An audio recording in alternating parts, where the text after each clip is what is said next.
The first reading from the book of Numbers describes God giving the spirit of prophecy to 70 elders. These 70 elders had been appointed by Moses to be leaders of the Israelites, who would assist 12 leaders of the tribes that Moses had appointed in the first chapter of Numbers. So you have Moses, then you have 12 under Moses, each one representing the tribes, and then there's 70 elders supporting the 12 and Moses.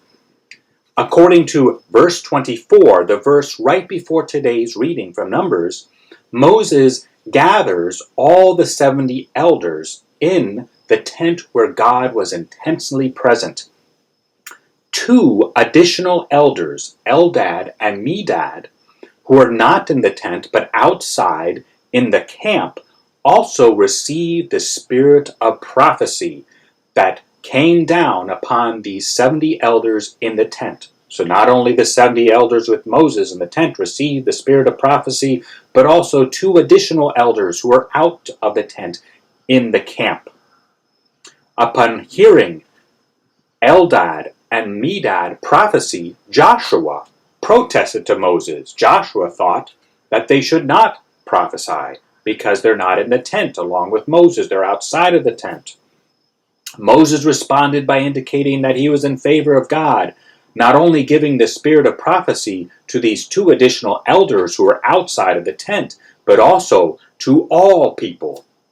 As a new Moses, Jesus similarly appoints 12 apostles and names 70 or 72 according to certain manuscripts, who will assist the 12 apostles in governing the new Israel formed around Jesus.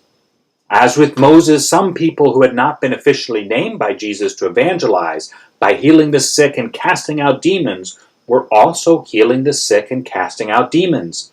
We encounter one such person in today's gospel passage. Similar to Joshua, who told Moses to stop Eldad and Medad from prophesying, John tried to end this person's ministry, since this person had not been officially named by Jesus. Jesus' response is similar to Moses' reply to Joshua.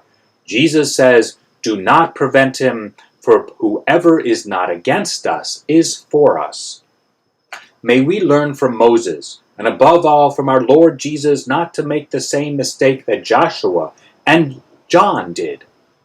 Just because a person is not a cleric, bishop, priest, deacon, just because a person is not a religious brother and sister, and even just because a person is not baptized, does not mean that God is unable to speak through that person.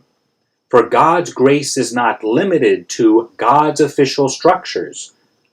This does not mean that the structures that Jesus established are not important. They definitely are. They certainly are. For nothing that God establishes is unimportant.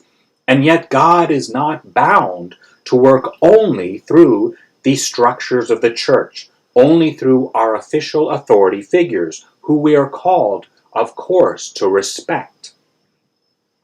After all, Jesus said, "He who hears you hears me," speaking to the apostles. In the Old Testament, God repeatedly commands Israel not to reject the stranger. "You shall not oppress a stranger, since you yourselves know the feeling of a stranger, for you were once strangers in the land of Egypt." Building upon this, Jesus teaches in Matthew to welcome the stranger. From welcome the stranger, we are welcoming Jesus. Echoing Jesus, St. Paul adds, "Do not neglect hospitality to strangers, for by this some of you have entertained angels without knowing it." In the Old Testament, Jacob encountered God when he wrestled a stranger who later revealed he was an angel.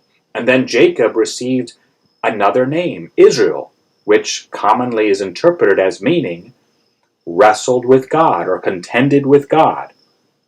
In the New Testament, a traveler who had been beaten and left for dead on the side of the road, he encounters God through a stranger, the Good Samaritan.